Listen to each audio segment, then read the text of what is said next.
శ్రీ గురుపే నమః, శ్రీ మాత్రే నమః. వెల్కమ్ టు విఎంకే ఆస్ట్రో న్యూవాడ ఛానల్. శని గ్రహం 2.5 సంవత్సరాల తర్వాత కుంభరాశిని వదిలి మీన రాశిలో స్థితి పొందడం వల్ల వివిధ రాశుల వారికి ఏ విధమైన ఫలితాన్ని ఇస్తారో చూద్దామండి. సహజంగా శని అంటే కర్మకు కారకుడు, వైరాగ్యానికి కారకుడు, క్రమశిక్షణకు కారకుడు, పడమర దిక్కుకు కారకుడు, సేవా భావానికి కారకుడు, ఎల్డర్ పీపుల్ మీకంటే పెద్దవారు, పెద్ద అన్నయ్యలు కావచ్చు, ఎల్డర్ సిబ్లింగ్స్ కూడా కారకత్వం వహిస్తూ ఉంటాడండి. న్యాయాధీశులు అని చెప్పవచ్చు. ఇలాంటి యొక్క శని నిదానత్వాన్ని కూడా ఇస్తాడు. జాతకంలో కనుక బలంగా ఉంటే మంచి శుభ ఫలితాలు, ఎక్సలెంట్ ఫలితాలను ఇస్తారండి. అదేవిధంగా శని కనుక బలహీనంగా ఉంటే లేబోరియస్, హార్డ్ వర్క్ చేయడం, చేసిన ఫలానికి సరైన ప్రతిఫలం దొరకపోవటం, ఇలాంటివన్నీ కనపడుతూ ఉంటాయి. నిదానం జరగడం ఉంటాయి. మరి ఈ యొక్క శనిశ్చరుడు 29 మార్చి 2025 రోజున రాత్రి 10 గంటల తర్వాత కుంభాన్ని వదిలి మీన రాశిలో స్థితి పొందబోతున్నారు. అక్కడ ఏంటంటే 2/6/2027 తారీఖు వరకు ఉంటారండి. 3/6/2027 రోజున ఆయన అతిచారంతో పక్క రాశి అయినటువంటి ఒక మేషరాశికి వెళ్ళి అక్కడ 19 అక్టోబర్ 2027 దాకా ఉంటారు. మళ్ళీ 20 అక్టోబర్ 2027 నుండి 24/2/2028 వరకు మీన రాశిలోనే స్థితి పొంది ఉంటారు. అంటే దాదాపుగా 2.5 సంవత్సరాల పాటుగా అక్కడ ఉంటారు. మరి శని సహజంగా ఏ భావాలకు కారకత్వం వహిస్తాడయ్యానంటే 6, 8, 12 భావాలకు ఆధిపత్యం వహిస్తాడు. 6వ స్థానం అంటే శత్రు, రుణ, రోగ బాధ.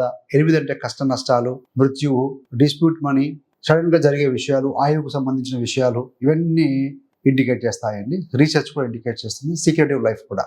12వ స్థానం అంటే పడక సుఖాలు, నష్టం, కష్టం, వేస్టేజ్, వృధా ఖర్చులు, ఈవెన్ పాజిటివ్ తీసుకుంటే డొనేషన్స్, ఆధ్యాత్మికత, స్పిరిచువల్ ఇంక్లినేషను, సమయపాలన కంటే అతను డిలే అవటం లాంటివి కనబడుతూ ఉంటాయి. అదేవిధంగా శని పరమర దిక్కు కూడా కారకత్వం వహిస్తాడు. బ్లాక్ కలర్, నలుపు రంగు సూచిస్తాడండి. తూర్పున రవి ఉదయిస్తాడు, అస్తమించేది పడమర శని. అంటే శాటన్ అంటే నలుపు, చీకటిని కూడా చెప్పవచ్చు అండి. మరి ఈ యొక్క శని విషయానికి వచ్చే వరకు శని మకరానికి అధిపతి, కుంభానికి కూడా ఆధిపత్యం వహిస్తారు. మకర రాశి స్వస్థానం అయితే కుంభరాశి అనేది మూల త్రికోణ రాశి అని చెప్పవచ్చు. మరి ఏ రాశుల వారికి అష్టమ శని, అర్ధాష్టమ శని, ఏలినాడు శని వర్తిస్తుంది, ఎవరికి క్లియర్ అయిందని చెప్పాలంటే ఈ యొక్క ఏలినాడు శని 7.5 7.5 సంవత్సరాల శని అంటే ఒకటేనండి, అంతా ఒకటేను. ముఖ్యంగా మకర రాశి వారికి 29 మార్చి 2025 తేదీతోటి వీరికి ఏలినాడు శని క్లియర్ అవుతుంది. ఎవరికి మొదలవుతుంది అంటే 29 తర్వాత అంటే 30 తారీఖు దాదాపుగా మనకు వీరికి మేషరాశి వారికి ఏలినాడు శని మొదలవుతుంది. అష్టమ శని విషయంలో కర్కాటక రాశి వారికి అయిపోతుంది, సింహరాశి వారికి మొదలవుతుంది. అర్ధాష్టమ శని వృశ్చిక రాశి వారికి ముగుస్తుంది, మరి ఈ యొక్క ధనుసు రాశి వారికి మొదలవుతుంది చెప్పాలండి. మరి ఈ యొక్క శని అనేది ఈ 2.5 సంవత్సరాల పాటుగా పూర్వభాద్ర 4వ పాదం, ఉత్తరాభాద్ర 4 పాదాలు, రేవతి 4 పాదాలు, మరి అతిచారం వెళ్ళినప్పుడు మేషంలో కూడా కొంతకాలం వెళ్ళి వస్తారండి. మిథున రాశి వారికి ఈ యొక్క శని గోచార స్థితిలో మార్పు రావడం వల్ల, అంటే కుంభరాశిని వదిలి మీన రాశిలో స్థితి పొందడం వల్ల మిథున రాశి వారికి ఎలాంటి శుభాశుభ ఫలితాలు ఇవ్వబోతున్నారో చూద్దామండి. మిథున రాశికి అధిపతి బుధగ్రహం. మిథున రాశిలో మృగశిర 3, 4 పాదాలు, ఆరుద్ర 4 పాదాలు, పునర్వసు 1, 2, 3 పాదాలు, మొత్తం 9 నక్షత్ర పాదాలు ఉంటాయండి.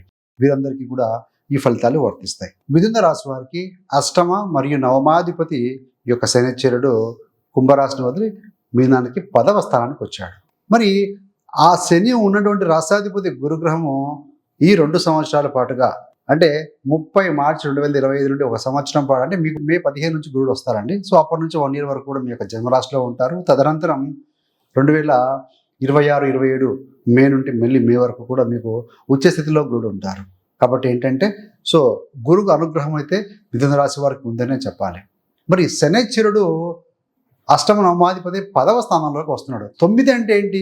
చేంజ్, ట్రాన్స్ఫర్, బదిలీలు, మార్పు. ఆయన ఎక్కడికి వచ్చాడు? వృత్తిలోకి వచ్చాడు. అంటే వృత్తిలో కాస్త పాజిటివ్ మార్పే ఉంటుంది. అదేవిధంగా ఆ ఉన్నటువంటి ఈ యొక్క 10వ స్థానంలో నుండి ఆయన 3వ దృష్టి చేత 12వ స్థానాన్ని చూస్తారు. ఎవరైతే విదేశాల కోసం అనుకుంటూ ఉంటారో, విదేశీలో ఉద్యోగాలు, విదేశాల్లో స్థిర నివాసం చేసుకుని ఉద్యోగం చేయటం పాజిటివ్ ఫలితాలు ఇవ్వబోతుందండి. 10వ స్థానంలో శని, మీ యొక్క జన్మజాతక చక్రంలో కూడా శని కనుక బలంగా ఉంటే మంచి ఫలితాలు, పాజిటివ్ ఫీడ్బ్యాక్ రావటం, అప్రైజల్ రావటం, ఇవన్నీ కూడా మనం గమనించవచ్చండి. ఎందుకంటే భాగ్యాధిపతి కూడా ఆయనే కాబట్టి మంచి ఫలితాలే ఉంటాయి. మరి 10వ స్థానంలో ఉన్నటువంటి యొక్క శని యొక్క దృష్టి సప్తమ దృశ్యత మీ యొక్క 4వ స్థానాన్ని కూడా చూస్తూ ఉంటారు. 4వ స్థానం అంటే మదర్, ప్రాపర్టీ, ఫ్యామిలీ హ్యాపీనెస్ ఇవన్నీ ఇండికేట్ చేస్తాయండి. సో 10లో ఉన్న యొక్క శని దృష్టి 4వ స్థానం మీద పడుతూ ఉంది అంటే ఏదైనా ప్రాపర్టీ సంబంధమైన కొనుగోలు, అమ్మకాలు, వాటి మీద ఇన్వెస్ట్ చేయటం, ఇల్లు, వాహనం ఏదైనా వాటి మీద కొనుగోలు కావచ్చు, ఇంటీరియర్గా మార్చుకోవడం కావచ్చు, ఇలాంటి వాటిలో కూడా విరివిగా మీరు ఇన్వాల్వ్మెంట్ ఉంటుందండి. ఎవరైతే కనుక భూ సంబంధమైన కార్యక్రమాలు అంటే భూమి కొనుగోలు, అమ్ముకోలు ఇలాంటి వాటిలో కానీ, అదేవిధంగా వ్యాపార పరంగా చూసుకున్నప్పుడు ఏంటంటే ఆయిల్ ఇండస్ట్రీ, మ్యానుఫ్యాక్చరింగ్ ఇండస్ట్రీ, తోలు పరిశ్రమ, లేబర్, లా ఇలాంటి వృత్తులు, వ్యాపారాలలో మంచి అభ్యున్నతి కనబడుతుందండి. అదేవిధంగా మ్యానుఫ్యాక్చరింగ్ రంగం కూడా బాగా పుంజుకుంటుంది అని చెప్పవచ్చు. ఈ యొక్క శని దృష్టి ఎక్కడ పడుతుంది అంటే 7వ స్థానం మీద పడుతుందండి. అంటే 7వ స్థానంలో స్థానాధిపతి గురుడు మే 15వ తారీఖున మీ యొక్క జన్మరాశిలో ఉండి ఆయన కూడా చూస్తూ ఉంటారు. అంటే మే 15 నుండి శని యొక్క దృష్టి మరియు గురు యొక్క దృష్టి 7వ స్థానం మీద ట్రిగ్గర్ అవుతూ ఉంది కాబట్టి గోచారంలో ఎవరైతే కనుక వివాహం కాని యువతి యువకులు ఎవరైతే ఉంటారో వారికి తప్పనిసరిగా 2025 మే తర్వాత సంవత్సరం లోపల వీరికి వివాహం కూడా అయి తీరుతుంది అని చెప్పవచ్చు. అదేవిధంగా మీ యొక్క జీవిత భాగస్వామి అధిపతి అయిన గురుగ్రహం మీ యొక్క రాశిలో మరియు ద్వితీయంలో ఉండడం వల్ల వారి ఉద్యోగ వ్యాపారాల్లో ఉన్నతి, అభ్యున్నతి కూడా ఉంటుంది అని చెప్పవచ్చు.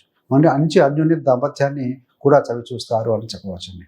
శని యొక్క దృష్టి 4వ స్థానం మీద బుధరాశి మీద పడుతూ ఉంది కాబట్టి సో ఎవరైతే వ్యాపారం చేస్తూ ఉంటారో శని బుధ సంబంధం వ్యాపార యోగం అండి. వ్యాపారం కూడా ఇంప్రూవ్మెంట్ అవుతుంది. కాకపోతే హెల్త్ పరంగా చూసినప్పుడు చిన్నపాటి చర్మ సంబంధం కావచ్చు, కంటి సంబంధం కావచ్చు, కాస్త ఇబ్బంది పెట్టే అవకాశం అయితే కనబడుతూ ఉంది.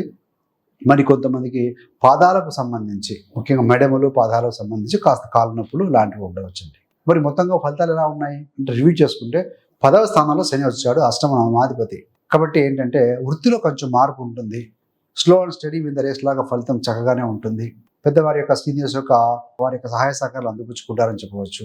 విదేశాల్లో ఎవరైతే అనుకుంటూ ఉంటారో వెళ్ళాలని వారికి విదేశాల్లో ఉద్యోగాలు పొందడం, ఫారిన్ ఎంఎన్సీ కంపెనీస్లో పనిచేయడం, అక్కడ కూడా స్థిర నివాసం ఏర్పరచుకోవడం కూడా జరుగుతుందండి. విదేశాల్లో కూడా వారు కొంతమంది ప్రాపర్టీస్ కొనుక్కోవడం కూడా జరుగుతుంది. ఎందుకంటే నవమాధిపతి 10లో ఉండి 4 చూస్తూ ఉంటాడు. 10 అంటే వృత్తి, 9, 4 అంటే ఇక్కడ 4 అంటే కనుక మనకేంటి రెసిడెన్స్, 9 అంటే పూర్వజన్మ భాగ్యం కాబట్టి అక్కడ కూడా స్థిరాస్తులు కొనుక్కొని స్థిరపడే అవకాశం కూడా బలంగా కనపడుతూ ఉంది.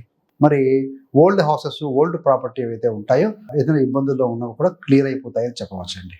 మరి ఈ 7వ స్థానం మీద కాబట్టి పెళ్లి గారి యువతీయులకు బాగుంటుంది. వ్యాపారంలో కూడా మంచి ఎవరైతే కనుక సిస్టమేటిక్గా, పద్ధతి ప్రకారం, న్యాయబద్ధంగా చేస్తూ ఉంటారో అలాంటి వారి అందరికీ కూడా శుభ ఫలితాలే అధికంగా కనపడుతూ ఉన్నాయి. మరి రెమెడీస్ పరంగా చూసినప్పుడు ఈ యొక్క శని గురు రాశిలో, మీన రాశిలో ఉన్నారు కాబట్టి సో భగవద్గీత పారాయణం కావచ్చు, కృష్ణుడి యొక్క ఆరాధన, ఈ యొక్క విష్ణుమూర్తి ఆరాధన కూడా మంచి ఫలితం ఇస్తుందండి. విష్ణుమూర్తి ఆరాధనతో కూడా హనుమాన్ ఆరాధన, ఎందుకంటే హనుమాన్ ఈ యొక్క భక్తులను ఒక నాడు ఉంది కదా శాస్త్రంలో, శని పీడించే అవకాశమే లేదు. కాబట్టి కుదిరితే శనికి తైలాభిషేకం చేసుకోండి. మీకు అష్టమ శని, అర్ధాష్టమ శని, శని అయితే ప్రభావం అయితే ఏమీ లేదండి. ఒకవేళ మీరు ధరించాలనుకుంటే కనుక సప్తముఖి, దశముఖి అంటే 7 ముఖాలు ఉన్నటువంటి రుద్రాక్ష, 10 ముఖాలు ఉన్న రుద్రాక్ష కనుక మీరు ధరించగలిగితే బాగుంటుంది. అంటే లక్ష్మీ విష్ణుమూర్తి స్వరూపం కాబట్టి అన్ని రకాలుగా కూడా మీకు పనికి వస్తుందని చెప్పవచ్చు. So thanks for watching. ఇలాంటి మరిన్ని మంచి మంచి వీడియోల కోసం VMK astro numerology channel subscribe చేసుకోగలరు. పక్కన బెల్ సింబల్ మీద క్లిక్ చేస్తే మేము చేసే ప్రతి వీడియో కూడా నోటిఫికేషన్ ద్వారా మీ దాకా అందుతుంది. సర్వే జనా సుఖినో భవంతు. స్వస్తి.